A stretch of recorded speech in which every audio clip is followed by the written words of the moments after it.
ಬಹಳ ಪ್ರಸಿದ್ಧಿಯಾದಂಥ ಜಾನಕಿಯಮ್ಮನವರು ಇವತ್ತು ನಿನ್ನೆ ಮೃತರಾಗಿದ್ದಾರೆ. ಅವರ ಅಂತ್ಯೇಷ್ಟಿ ಕಾರ್ಯ ಅಂತ ಹೇಳ್ತಾರೆ. ನಮ್ಮ ಹಿಂದೂ ಸಂಪ್ರದಾಯ, ಅದರಲ್ಲೂ ಬ್ರಾಹ್ಮಣ ಸಂಪ್ರದಾಯದಲ್ಲಿ ವಿಶೇಷವಾಗಿ ಇಲ್ಲಿ ಸಂಸ್ಕಾರದಲ್ಲಿ ಬಹಳ ಕಾರ್ಯಕ್ರಮಗಳಿರುತ್ತೆ. ಅಲ್ಲಿ ಶವ ಅಂತ ಬಂದಮೇಲೆ ಅದಕ್ಕೆ ಕಾರ್ಯಕ್ರಮ ಮಾಡಬೇಕಾದ್ರೆ ಶುದ್ಧಿ ಮಾಡಿ, ಪಂಚಕವಿಧಿಯಿಂದ ಶುದ್ಧಿ ಮಾಡಿ, ಅದಕ್ಕೆ ಪ್ರಾಯಶ್ಚಿತ್ತ ಅಂತ ಮಾಡಿಕೊಂಡು ಕರ್ಣಮಂತ್ರ ಅಂತ ಹೇಳಿ ಅದು ನಮ್ಮ ಸಂಪ್ರದಾಯ ಇದೆ. ಅದನ್ನೆಲ್ಲ ಮಾಡಿ ಆದಮೇಲೆ ಆ ಶರೀರಕ್ಕೆ ಶುದ್ಧಿ ಅಂತ ಪ್ರಾಯಶ್ಚಿತ್ತಗಳೆಲ್ಲ ಆದಮೇಲೆ ಚಿತೆ ಮೇಲೆ ಅದನ್ನು ಶರೀರನ ಇಡ್ತೀವಿ. ಅಂತ ಅಮ್ಮನವರ ಚಿತೆಯನ್ನು ಅಲ್ಲಿಟ್ಟ ಮೇಲೆ ದಹನ ಸಂಸ್ಕಾರ ಅಂತ ಇರುತ್ತೆ. ಅದನ್ನು ಅವರು ಸಂಬಂಧಿಕರು ಯಾರಿದ್ದಾರೋ ಅವ್ರ ಕೈಲಿ ಅಗ್ನಿಸ್ಪರ್ಶ ಮಾಡಿಸ್ತೀವಿ. ಇದಿಷ್ಟು ದಹನ ಸಂಸ್ಕಾರದ ಕಾರ್ಯಕ್ರಮ. ಈ ತೆಲುಗು ಬ್ರಾಹ್ಮಣ ಶೈಲಿ ಏನು ನೋಡಿ, ನಮ್ಮಲ್ಲಿ ಬ್ರಾಹ್ಮಣರಲ್ಲಿ ಸುಮಾರು ಪಂಗಡಗಳಿದೆ. ಅದರಲ್ಲೂ ದ್ರಾವಿಡ ಸಂಪ್ರದಾಯ, ಆಂಧ್ರ ಸಂಪ್ರದಾಯ ಅಂತ. ಈ ಆಂಧ್ರ ಸಂಪ್ರದಾಯದ ತೆಲುಗುನವರು, ದ್ರಾವಿಡ ಸಂಪ್ರದಾಯದವರು ಕರ್ನಾಟಕದಲ್ಲಿ ಕೆಲವರು ಮತ್ತು ತಮಿಳುನಾಡವರು ಇರ್ತಾರೆ. ಆಂಧ್ರ ಸಂಪ್ರದಾಯದಲ್ಲಿ ನಮ್ಮಲ್ಲಿ ಇದೆ. ಆಂಧ್ರ ಸಂಪ್ರದಾಯದಲ್ಲಿ ಋಗ್ವೇದ, ಯಜುರ್ವೇದ, ಸಾಮ್ಯ 3 ವೇದನೂ ಇದ್ರೂ ಅದರಲ್ಲಿ ಅವರು ತೆಲುಗು ಸಂಪ್ರದಾಯದಲ್ಲಿ ಉಳುಚ ಕರ್ಮೆ ಅಥವಾ ಬಬ್ಬೂರು ಕರ್ಮೆ ಅಂತ ಆ ಥರ ಇರುತ್ತೆ. ಅವರದ್ದು ಬ್ರಾಹ್ಮಣರಲ್ಲೇ ಅದು ಪಂಗಡ ಆದರೆ ದಹನ ಸಂಸ್ಕಾರ ಮಾಡೋದು ಹೆಚ್ಚು ಕಡಿಮೆ ಒಂದೇ ವಿಧಾನ ಇರುತ್ತೆ. ವ್ಯತ್ಯಾಸಗಳು ಏನು?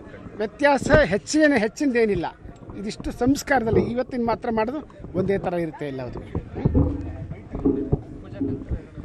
ನಾನು ಹೇಳಿದೆ, ಪೂಜಾ ಬಂದ ತಕ್ಷಣ, ಶವ ಬಂದ ತಕ್ಷಣ ಅವ್ರಿಗೆ ಯಾರು ಕರ್ತೃ ಅಂತ ಇರ್ತಾರೆ. ಈಗ ಪಾಪ ಅವರ ಮಗಳು ಅಥವಾ ಮೊಮ್ಮಗಳು ಯಾರು ಮಾಡ್ತಾಯಿದ್ದಾರೆ ಅಂತ ಹೇಳಿದ್ದಾರೆ.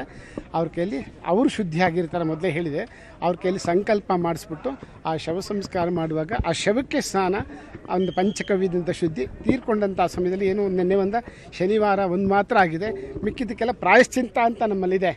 ಒಳ್ಳೆಯ ವಾರ ಅಂದರೆ ಕೆಟ್ಟ ವಾರ, ಕೆಟ್ಟ ನಕ್ಷತ್ರ, ಕೆಟ್ಟ ಯೋಗ, ಕೆಟ್ಟ ಕರ್ಣ, ದಕ್ಷಿಣ, ಅದಕ್ಕೆಲ್ಲ ಪ್ರಾಯಶ್ಚಿತ್ತ ಅಂತ ಇದೆ. ಜೊತೆಗೆ ಪರಿಯುಷಿತ ಅಂತ ನಮ್ಮಲ್ಲಿ ಹೇಳ್ತಾರೆ. ಪರಿಯುಷಿತ ಅಂದರೆ ನೆನ್ನೆ ತೀರ್ಕೊಂಡು ಇವತ್ತು ಸಂಸ್ಕಾರ ಮಾಡ್ತಾ ಇರೋದು.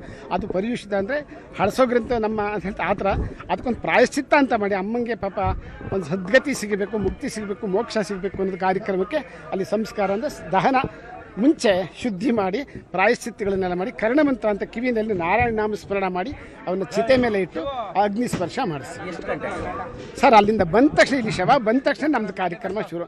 ನಮಗೆ ಹೇಳಿರೋದು ಅಲ್ಲಿಂದ ಪ್ರಕಾರ 3 ಗಂಟೆಗೆ ಅಲ್ಲಿಂದ ಹೊರಡುತ್ತೆ. ನೀವು 3:30, 3:45 ಇಲ್ಲಿ ಬರುತ್ತೆ ಅಂತ ಹೇಳಿದ್ದಾರೆ. 1 ಅವರ್ ಆಗುತ್ತೆ. 1 ಅವರ್ 10 ಟೈಮ್ ಏನಾದರೂ ಅದಕ್ಕೇನು ಪರವಾಗಿಲ್ಲ. ಅದಕ್ಕೆ ರಾಹುಕಾಲ, ಯಾಕೆಂದರೆ ಸಾವು ಹೇಳಿ ಕೇಳಿ ಬರೋದಿಲ್ಲ.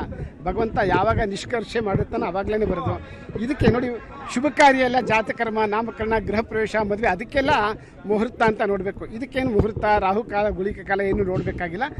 ಭಗವಂತ ಸೂರ್ಯ ಇರೋ ತನಕ ಅದ್ರ ಮಾಡಿ, ಸೂರ್ಯ ಅಸ್ತ ಆದರೆ ಸ್ವಲ್ಪ ಕಷ್ಟ. ಅದಕ್ಕೋಸ್ಕರ ಅಷ್ಟರೊಳಗಡೆ ಮಾಡಬೇಕು ಅಂತ ನಮ್ಮ ಶಾಸ್ತ್ರ ಇದೆ. ಹಾಗೆ ಮಾಡ್ತೀವಿ. ಏನು ಕಟ್ಟಿಗೆ ಎಲ್ಲ ಇಲ್ಲಿ ತಂದಿರೋದೆಲ್ಲ ಪಾಪ ಅವ್ರು ಏನು ವ್ಯವಸ್ಥೆ ಮಾಡೋದು ಕಾಡು ಕಟ್ಟಿಗೆ ತಂದಿದ್ದಾರೆ. ಅದರಲ್ಲಿ ಚಂದನ ಮತ್ತು ನಮ್ಮ ತುಳಸಿ ಕಾಷ್ಟ ಅಂತ ಹೇಳ್ತಾರೆ. ಇದಷ್ಟು ವಿಶೇಷ. ಅದು ಹೆಚ್ಚಿಗೆ ಇಲ್ಲದೇ ಇದ್ರೂ ಸ್ವಲ್ಪನಾದ್ರು ಸೇರಿಸಿ ಅವ್ರಿಗೆ ಅಮ್ಮಂಗೆ ಒಂದು ಸದ್ಗತಿ ಇಟ್ಟಿದ್ದಕ್ಕೆ ದಹನ ಮಾಡ್ತೀವಿ. ನಿಮ್ಮ ಹೆಸರು? ನನ್ನ ಹೆಸರು ರಮೇಶ್ ಶರ್ಮಾ ಅಂತ. ನಾನು ಭಾನುಪ್ರಕಾಶ್ ಶರ್ಮಾ ಅವರ ಅಣ್ಣ. ಅವರು ಹೊರದೇಶಕ್ಕೆ ಹೋಗಿದ್ದಾರೆ. ಅದರಿಂದ ಅವರ ಜವಾಬ್ದಾರಿ ಎಲ್ಲ ನಾವು